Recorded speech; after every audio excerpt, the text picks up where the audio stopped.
Do you ever find yourself lying in bed, exhausted, but your mind is still racing, replaying the day's events or planning tomorrow's tasks? You're tired, yet sleep feels like a distant shore you can't quite reach. It's a common experience in our fast-paced world, where the line between work and rest often blurs. We expect our bodies and minds to switch from on to off instantly, but the truth is, we're not like light switches. We need a runway, a gentle deceleration before landing in restful sleep. This is where a wind-down routine comes in, not just a set of random activities, but a deliberate, structured sequence designed to signal to your brain and body that it's time to transition from the day's alertness to a state of profound relaxation. Think of it as a bridge, guiding you from the hustle and bustle into the quiet sanctuary of sleep. Today, we're going to explore how to build a wind-down routine that actually works. We'll demystify the science behind it, understand its immense benefits, and give you practical, actionable steps to craft a routine that fits your life, preparing you for the restorative sleep you truly deserve. A wind-down routine is more than just a nice idea. It's a fundamental pillar of good sleep hygiene, advocated by sleep and wellness professionals worldwide.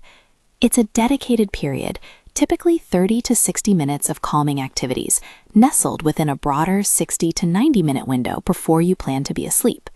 This transition time is crucial for gently guiding your entire system towards rest, effectively counteracting the day's various stressors.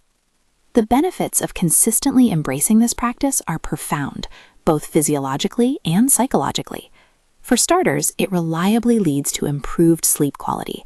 By regulating your nervous system and aligning with your natural circadian rhythms, your body's internal clock, you'll find it easier to fall asleep faster and enjoy deeper, more restful slumber.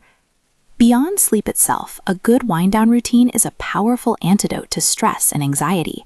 It helps you release daily worries, lowering the levels of cortisol, often called the stress hormone, which in turn promotes a relaxed state essential for sleep. And when you sleep well, your cognitive functions flourish. We're talking about enhanced memory, better emotional regulation, sharper decision-making, and increased resilience to stress during your waking hours. This routine even aids in the natural production and release of melatonin, your body's primary sleep hormone, especially when activities like dimming lights are incorporated. You might have noticed the buzz around optimizing sleep, with trends like sleepmaxxing gaining traction online. This growing public interest has fueled a vibrant industry of wellness and technology companies offering products and services designed to improve sleep.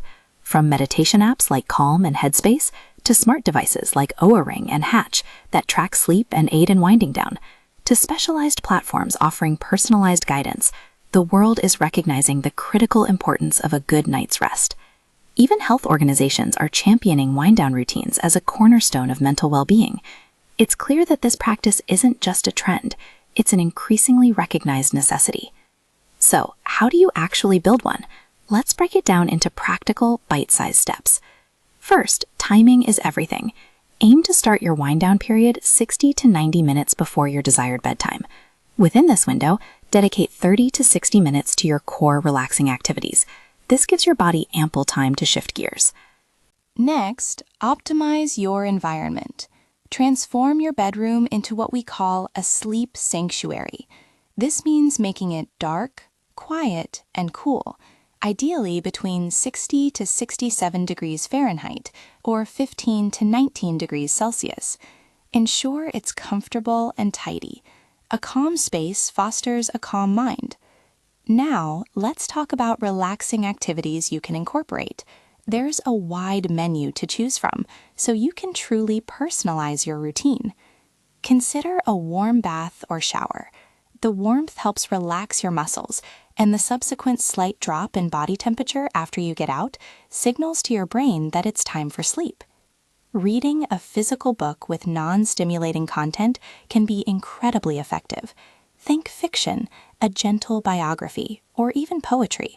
Anything that isn't work-related or overly exciting. Steer clear of thrillers or anything that might amp up your adrenaline.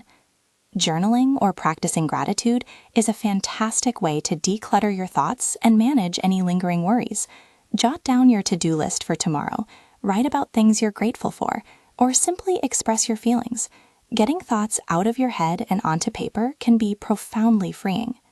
Mindfulness and meditation are powerful tools. Simple deep breathing techniques like the 4-7-8 method, inhale for 4, hold for 7, exhale for 8, guided meditations, or a body scan can activate your parasympathetic nervous system, your body's rest and digest mode.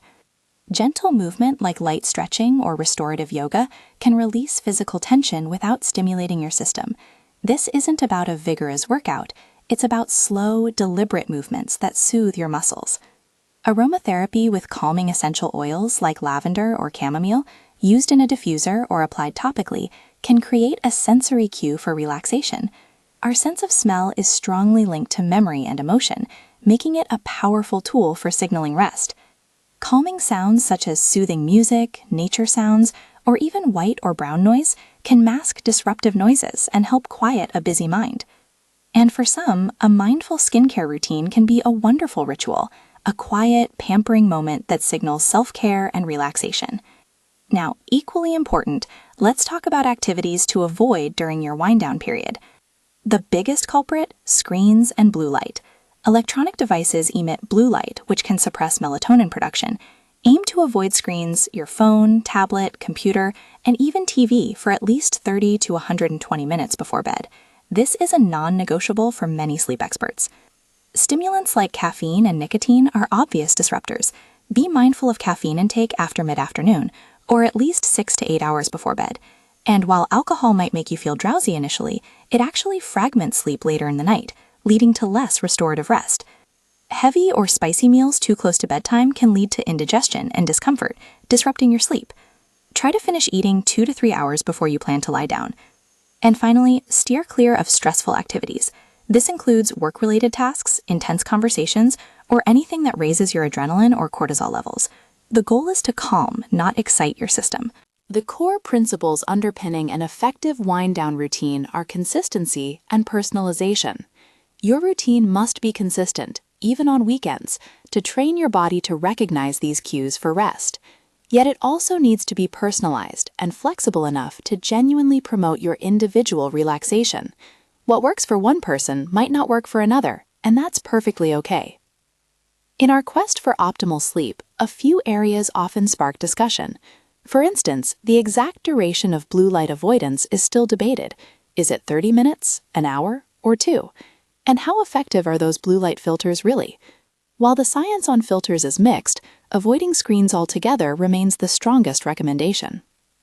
There's also the concept of sleepmaxxing, which, while highlighting the importance of sleep, sometimes veers into over-optimization. There's a fine line between creating a helpful routine and making it so rigid or complex that it becomes another source of stress. As sleep experts often say, consistency beats perfection. Don't let the pursuit of the perfect routine prevent you from starting a good routine. Another common point of contention is wind-down cleaning. For some, light tidying can be meditative, a way to declutter their physical space and calm their minds.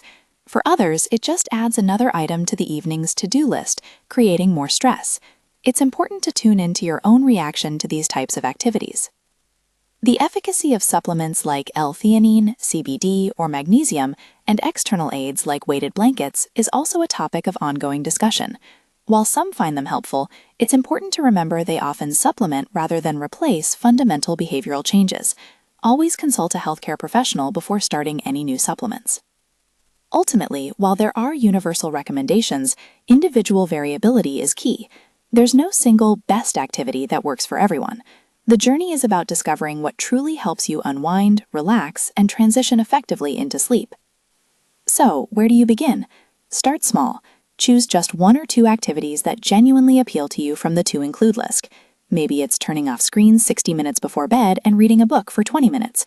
Or perhaps it's a warm shower followed by some gentle stretching.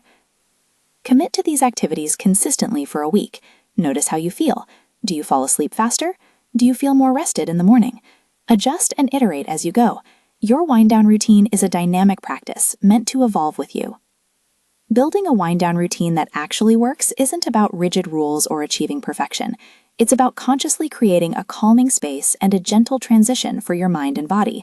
It's an act of self-care that has profound ripple effects on your health, your mood, and your ability to navigate the challenges of daily life.